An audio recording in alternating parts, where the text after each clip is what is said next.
We're back with the first American Dream podcast episode of 2024. I am your host, Elias Torres, and today I interview Erik Cardenas, co-founder and CEO of Zócalo Health. Erik's doing some pretty remarkable work in the health space right now, but I'll let him speak for himself. Let's get right into it. Give us a little background, Erik. Who are you? What are you doing? Yeah, well, appreciate it, Elias. Thanks so much for having me. It's always a pleasure to catch up with you. I know that we got to connect at the beginning of our entrepreneurial journey here with Zócalo Health, and so really appreciate the opportunity.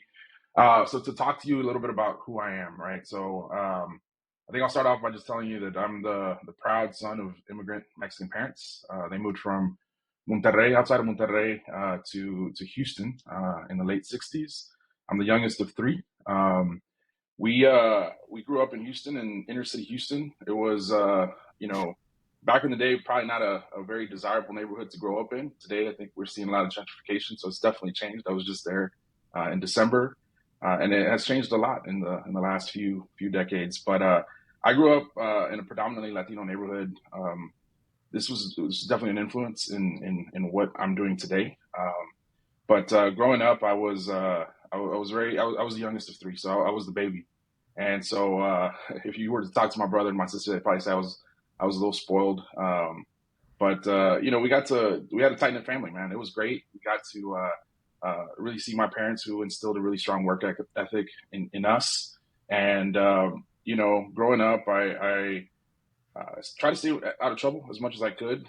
Definitely grew up inner city where there was a lot of gangs, a lot of stuff that just wasn't what you want to put your kids through today, right?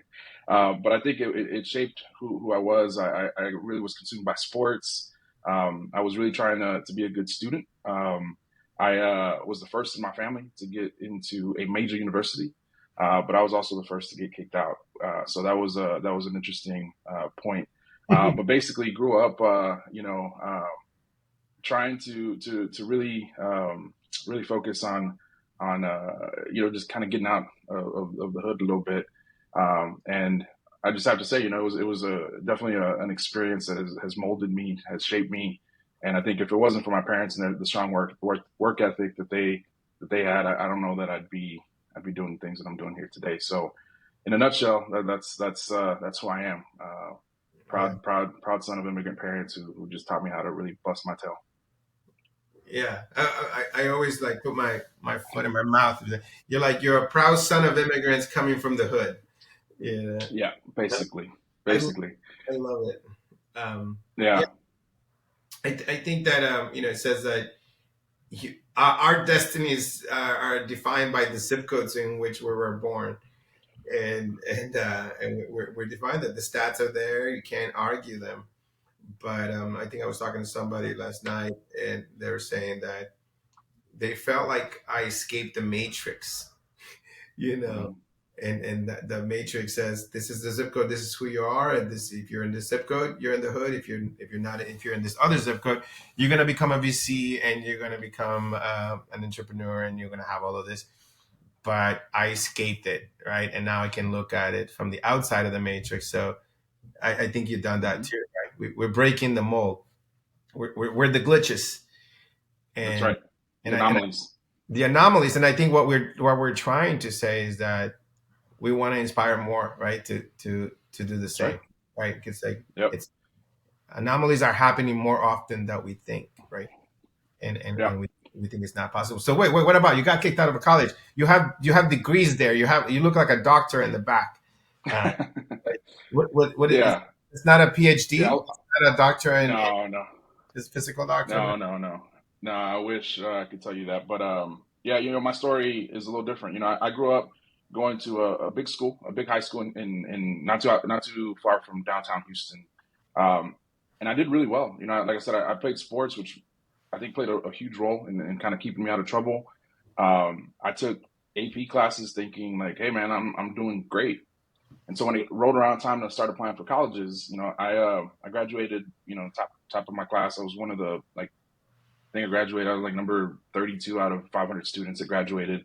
Um, and so I started to apply to colleges, and I got into a major university. I got into Texas A&M, and I wanted to be a doctor. I wanted to be a pediatrician. I wanted to help people. You know, one of the things that I learned early on was like pick a career that never goes out of style and that never kind of goes out of demand. And I was like, well, there's always going to be sick people, so I wanted to take that path. And so when I you know, enrolled and you know, got accepted into this university, I didn't really quite understand the process. And you know, me and my wife, who are high school sweethearts, you know, we had very different experiences getting into major universities. I you know, just as an example, my parents didn't take me to new student orientation. Like they were like, "Where are you going?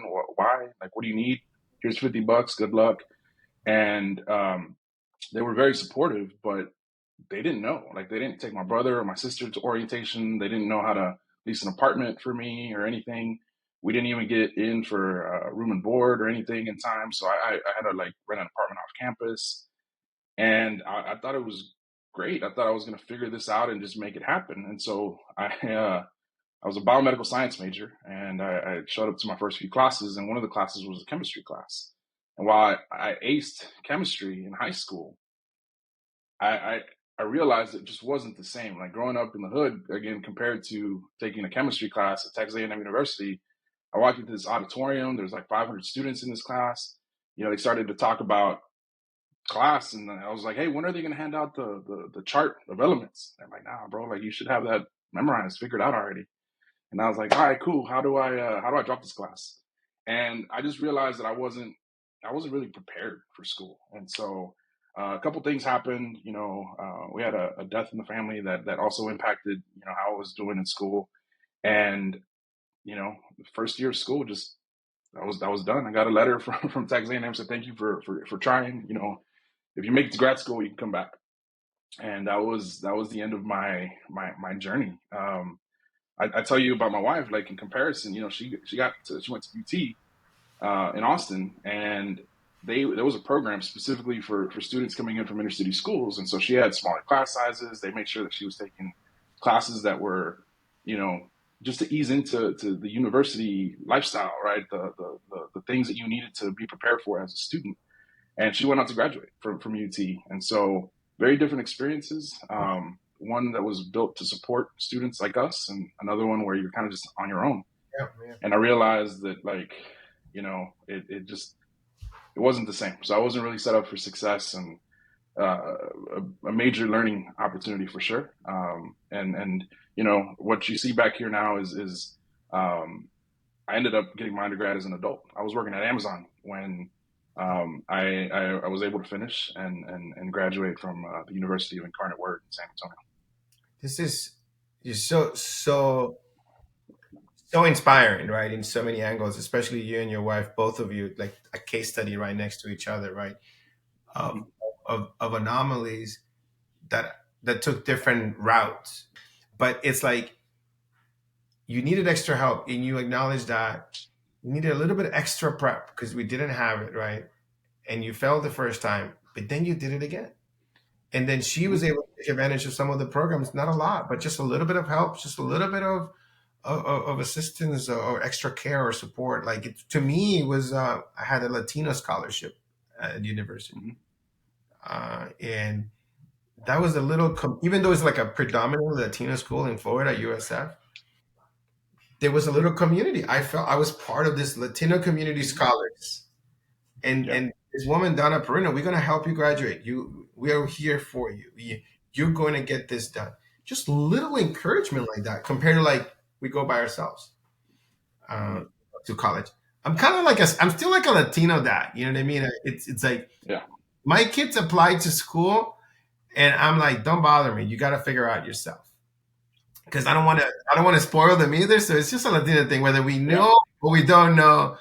I don't want to spoil, and I'm just like, call me if you get accepted. And so, like, I got two Yeah. in college now, so it's one accepted, one in third year, and I did not do much for them. I was like, I can't. You got if you don't hustle like I did, I can't. Yeah. But I mean, I think, it's a testament though. Like they're there now, and while maybe you didn't help them with the tactical things up front, it's what you did when they were little, right? It's what you did when that And I guarantee you, man, like I know it's different. Like right now, sometimes I struggle. I got 3 kids, they're a lot younger, but I realize like at times that I'm very fortunate. So I live in Seattle now, right? And my kids go to a private Montessori school, and Jeez. I didn't know what that was. I didn't know what that was growing up, right? Like, and it took me a while to like realize, like, man, like this is something that I think is gonna help them Bro, not that's be in the same situation that I was in, right? We're in a position now though, like at the age, like my daughter, she's in middle school now, and I was just thinking, I was telling my wife, like the things that I was exposed to at that age, like she will never be exposed to, and it's just in one part I'm like really happy about that, but then other parts I'm like, man, but like, are they gonna still be as gritty as we were, or not? And I was watching Walter Isaacson be an interview by Lex Fridman, right? I'm aspiring to be a great podcaster, and and and and and and Walter's just saying like Elon got some problems, and it's like, but Walter goes, look, I've interviewed all these amazing people, and I'll tell you something is like all these people had major issues growing up, and that's where the grit comes. And so I was telling my kids, geez, I'm not hard. I haven't been hard enough on you, yeah, I'm like, and so it only inspired me to be harder. I yell at my kids more every day I can. They were like, I go, you didn't take the trash out this Sunday, and they're like, why didn't you tell us? Because it's not my job to tell you. Like, yeah, we'll look up the town website. They're like, well, how do we know when the trash comes? How do you know when it's recycling? I'm like, mm-hmm. well, use your phone, put an alarm. Not my Yeah, problem, yeah, dude. And that's how yeah, I to my kids.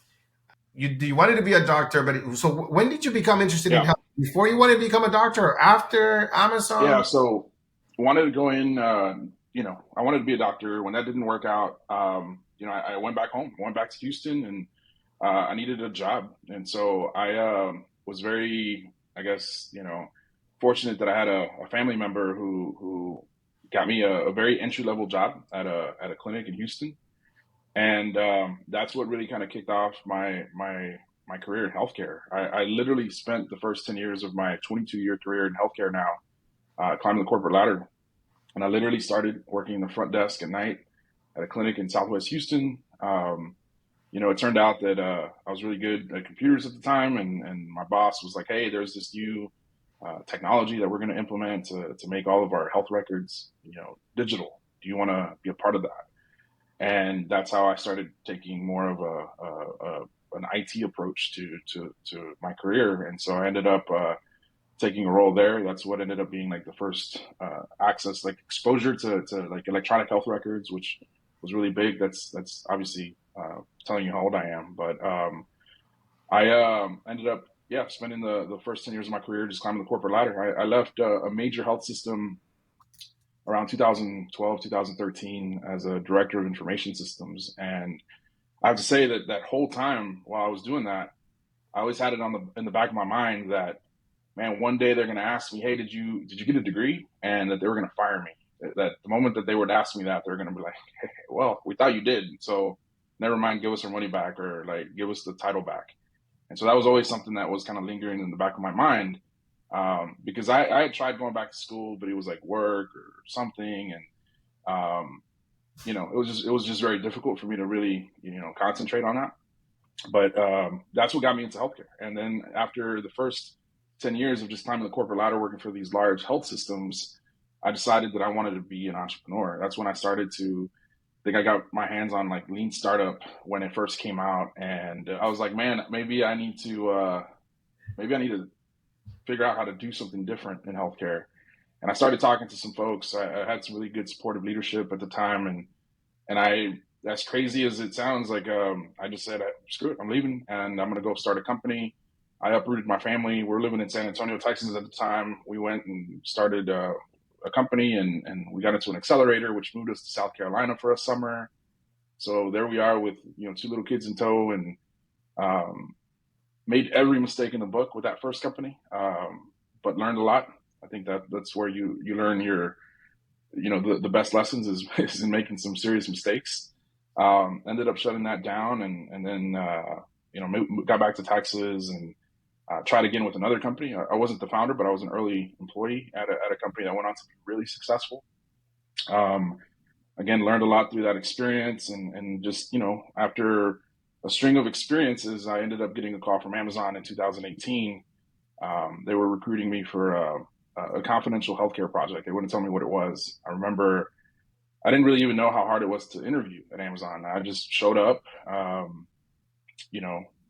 went through a day's worth of interviews, talked about my experience and everything. And sure enough, they offered me a job. So in 2018, relocated the family up to Seattle.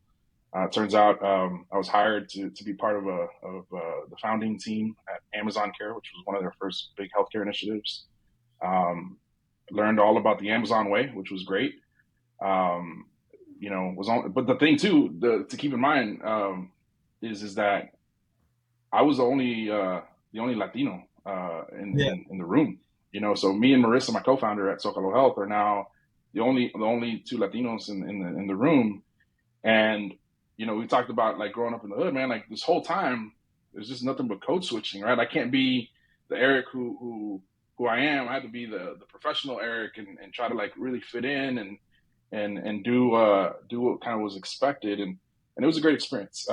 Did that for a few years. The pandemic started here in Seattle, and I got to co-lead the COVID response at Amazon. And that's really kind of what capped off, what I consider a really successful career in healthcare. And it was while I was at Amazon that I was a full-time student and was able to go ahead and knock out that undergrad at Incarnate Word. Yeah, no, it's. I think that those are the kinds of things we want to talk about for people to hear and to share, right, and to challenge the status quo. I don't really know. It's tough. It's tough for me to say what's the value of you having gotten that degree or not. It's a personal decision, right? It's like the question is, it's like, but what is it based? It's based on old history, right? Or things that we were influenced.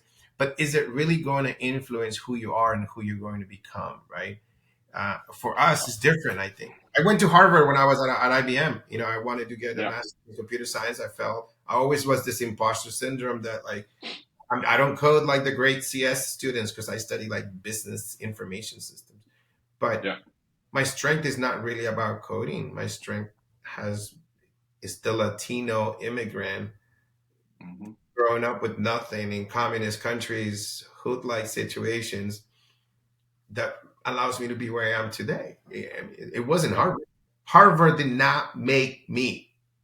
Yeah. You know what I mean? It's like that. So that's why we want to share those details to people. So people like they could use that time to build a company, instead of taking that, or if that's what they want to do, that's what they want to do. I respect it. Yeah. I want to tell you a quick story, Elias, about how this all kind of came to light.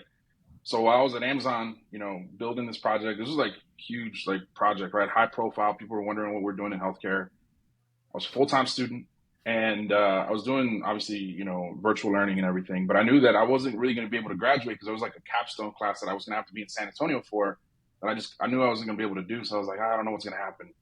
When the pandemic happened, everything goes virtual. And the advisors like, hey, we don't know if this is going to be a 2-week thing. This is back when we didn't know what the pandemic was going to be. She's like, the capstone class is online. You should go ahead and do all you got to do. And so I ended up taking an absurd number of classes for a full-time employee working in a high demand role.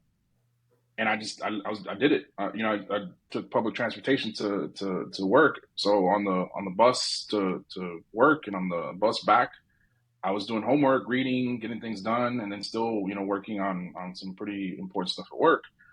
And I finished. I was able to finish while also leading the COVID response. And in all of that, somebody at work decided they were going to nominate me for this Business Insider thing. And I get on the call with the reporter who was looking to do a little profile, right? Because it was one of those 30 under 40. So I was like, all right, they just need a paragraph. So the PR team at Amazon was like, hey, you can't talk about what we're doing. I was like, well, what do I do? Like, what do I talk about?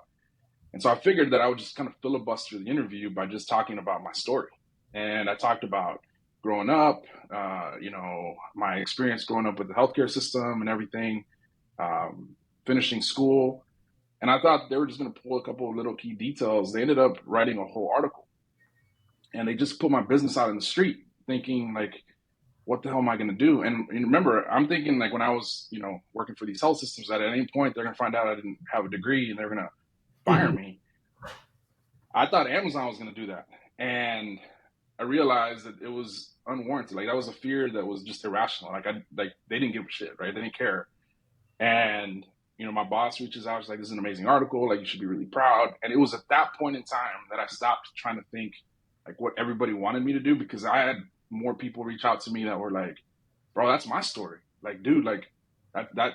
And I realized there was just a whole bunch of people in our community that were like not following that conventional path, which again, great for people to follow, but there's a whole bunch of people who might not be able to take that path, and that this path that I was kind of highlighting to people resonated with them. Yeah. And so it was a point where I finally realized like I don't need to be what people want me to be. I just need to be who I want to be, and I'm going to do what I need to do.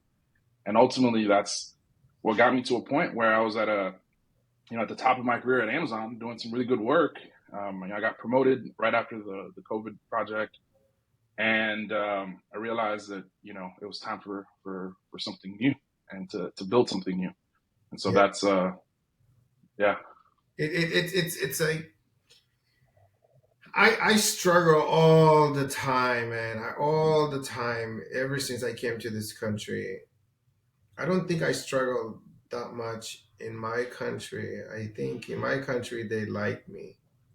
Here they don't, right? In my country, like everybody was like, "You're funny, you're crazy, you're great." Like I don't know. I was kind of maybe not normal, but not abnormal. You know what I mean? But I wasn't. I didn't get pushback. I was like more like celebrated, like as being one of the guys, one of the friends. Mm. I came here and all I do here is just get in trouble. Yeah. You talk too much. You react too much. You're too emotional. You're like, no, you're too intense. You're too impatient. You're too rude. You're too mean. You're too this. It's like whatever it is. It's always and that statement of like be yourself. Like for example, in one of my conferences that I ran at Drift. I spoke to about 5,000 attendees. It was the first time my business partner David was like, okay, you can speak at the conference because I'm not like a great speaker, public speaker. So that he hires me a coach, a speaking coach, speech coach, to prepare me for this like 5,000 keynote that I was doing. And the whole time I'm like, how are you going to make me sound? Teach me how to walk across stage. I want to be like those tech talk guys and this. And I'm just like, how could I sound like them, hold my hands in my pocket and just pontificate? And then she's like, Elias, I'm here to help you just write down the story that you want to come across. Really? I'm not here to tell you how to speak. You are authentic and you speak different. You speak as who you are. And that's what most people that are speakers cannot ever do. Mm-hmm. And I was just like, so like what I want to be. And so like I just get this lesson over and over and over. Yeah. Be who I am. Because that's what makes me, and that's what has made me here and brought me to this place, right? It says like every time I try to be somebody else or code switch, I don't do well, right? Yeah. Or I get in trouble or I don't make anybody happy. So I think that this is something that people need to listen to, right? And I think it's a superpower, man. Like it's a superpower to be able to like tie your personal story, your experiences to what it is that we do, right? And whether it's at work or with family, whatever it is, like that's one of the things I tell people on our team today is that if you get asked to go speak on a panel, don't go try to just educate people on the things that we already know, and like same talking point. There's all these buzzwords that people use, and I was like, start with your story. Like, just start with your story, because nobody can debate you on who you are, right? And at the end of the day, we're in the business of serving humans, right? People. They don't care about, technology or this, this thing or that thing. Like, they care about the connection that we bring and the trust that we're able to build. And if people recognize that, we come from the same place and we have similar stories, that's powerful, and certainly a superpower that I feel like not enough, especially the founders at the earliest stages, take advantage of. But just to contradict you, right? I think I have you here. I'm hearing your story. Do tell us what you're doing, because that is part of Yeah. your story. That's the beauty of it, Yep. right? Your company is your Mhm. story, right? And it's the current culmination of your life, and like, what do you want to do? I want to learn more about what's happening with health here. What's what's the issue? Are you helping everybody? You Yep. helping Latinos? Tell us a little bit about that too before we lose the Yeah. time. So you brought up a really good point earlier on around how zip codes kind of influence a lot of our lives. Zip codes also influence, our life expectancy. And when you tie that back to just like the role that healthcare plays in our lives, I recognize, especially when I was working at Amazon, that we were building some um, really good tools to make healthcare more accessible. But it was for people that weren't really quite the people in our community, right? And this was kind of the story for my career. I had helped build a really successful lab testing company. We sold tests online for $200. My parents would never buy that test. Amazon Care, initially was for our corporate employees. My brother, my sister would never have access to this amazing service that I thought was doing great work around just the patient experience. And so in 2021, I left, raised some venture capital to start Zócalo Health, which was really built on the idea of improving the primary care experience for the Latino community. And it wasn't enough just to build a tool or a platform that gave people access to doctor's visits. I thought that was important. But what was I think what's missing is that in healthcare today, healthcare is very transactional, right? Especially in our underserved communities. I grew up going to a community clinic that was sort of built for capacity, not for convenience. And you were lucky to have a couple minutes with a doctor after a few hours waiting in the waiting room.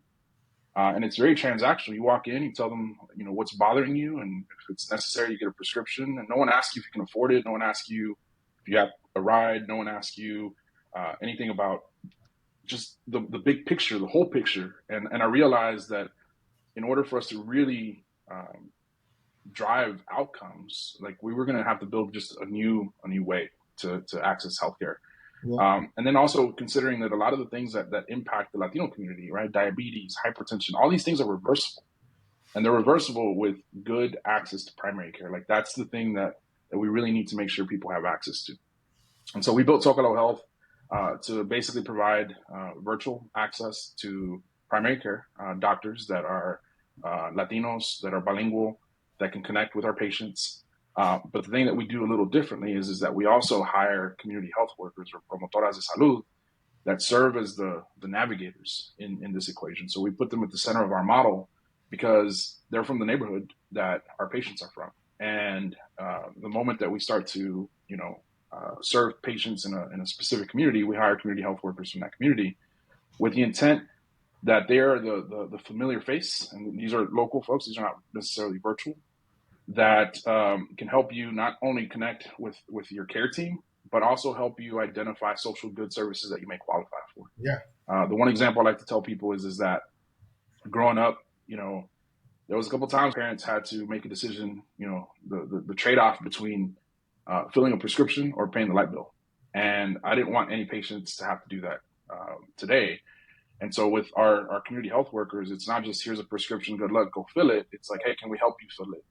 What can you afford? And if someone doesn't fill it, we ask questions, Yeah. and through this, we're able to help people find services that maybe help offset the cost of that prescription. Maybe we know of a service that helps cover utility assistance or something for a couple months.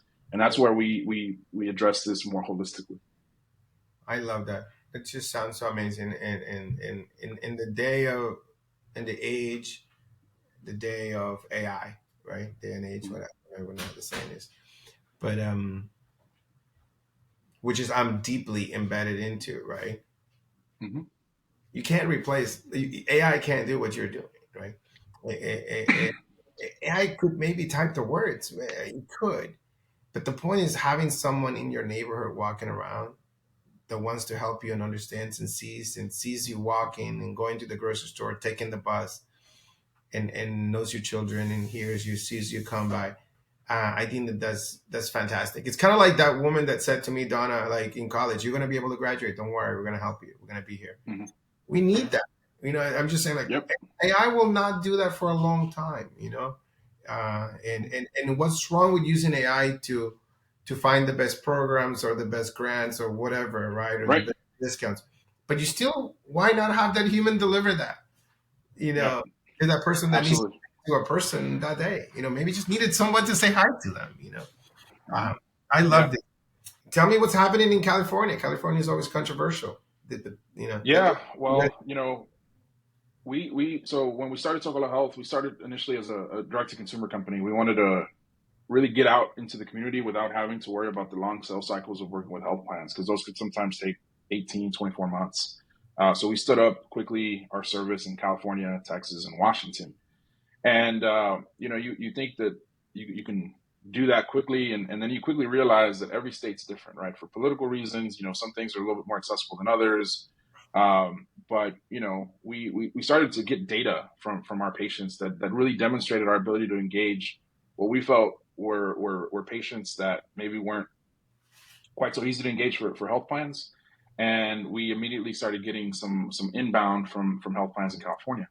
And so last year, we announced our first partnership with Blue Shield of California. And then we're about to announce a new partnership here in February with a couple of managed care organizations which focus on Medi-Cal, the Medicaid program in California, because they recognize that a lot of the Latino communities, especially like in the northern central valley of California, there's just like professional shortage areas. There's not enough doctors to serve these communities. And while there's federally qualified health centers, these safety net clinics that exist in these communities, they're over capacity. They're at capacity. They have 3-month waits in some instances, and the fact that we're virtual and help bring and augment access is really appealing. Not to mention the fact that we provide culturally competent care, our promotoras. These are all things that they know work. They just haven't really had options to bring these types of services to the community. And then in January 1st, just 9 days ago, Medi-Cal is now available to everyone, regardless of their immigration status. So they recognize that they were probably going to have an influx of individuals signing up for Medi-Cal that needed to be served. That again were probably immigrants from Mexico and other Latin American countries. And so we're certainly in a really strong position, especially in California, to serve these individuals. Again, the use of these promotoras. We are right now in our early stages a telemedicine company. Digital literacy is always a barrier, but I feel like we're really lucky that our community health workers are there to help kind of close that gap and help people get comfortable on how to use their phones. If they don't have a smartphone, our promotoras have iPads and can help people connect to our doctors. And it's just been a really great experience because these contracts, there's a good amount of resources that are going into services and programs like ours to really help close those gaps. Because at the end of the day, I think what the state recognizes is that if we don't address the needs of this population, costs will get out of control. Yeah. And I think they're just one of the first states here in the country that's really focused on addressing that head on. And we're just very lucky and very fortunate to be in the mix, and that our model of care is kind of growing in demand with these health plans. What's your biggest call to action that you can have for everyone listening here? What do you think? I think for anybody who, I think recognizing that in our community that we are the navigators of our family. We play an important role, and I think just for people who are out there who have family that depend on them, like healthcare. You've heard the the saying, right? Health is your wealth, and that's true. And we need to take care of our communities, making sure that we're prioritizing our health. Scheduling those appointments, that's going to be important. For from a business perspective, we've sort of lived through the craziness of the market, right, going up and down. I think we're entering 2024 on a positive note, and so for us, I think the call to action is support Zócalo Health.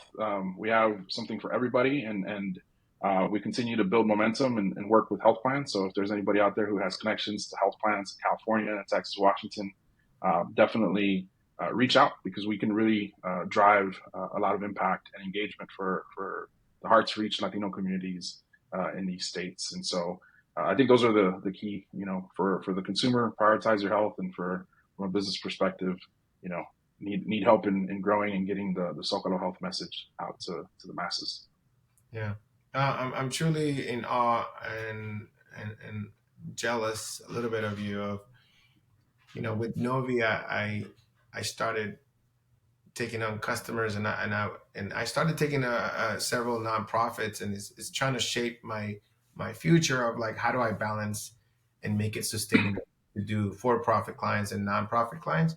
But what you get to do is helping your community. I'm helping the community. I'm helping them in this podcast, and I'm helping a lot of nonprofits. But you get to you combine it in a really smart way, and you get to do it every single day and like impact people. I think you're knocking it out of the park. I'm so proud of you. Appreciate it. And I want to hear your story. Congrats. I appreciate it. Thanks, Elias. It's always a pleasure, man, and appreciate your support always. No problem. Thank you for coming on the show. Thank you for listening to the American Dream Podcast.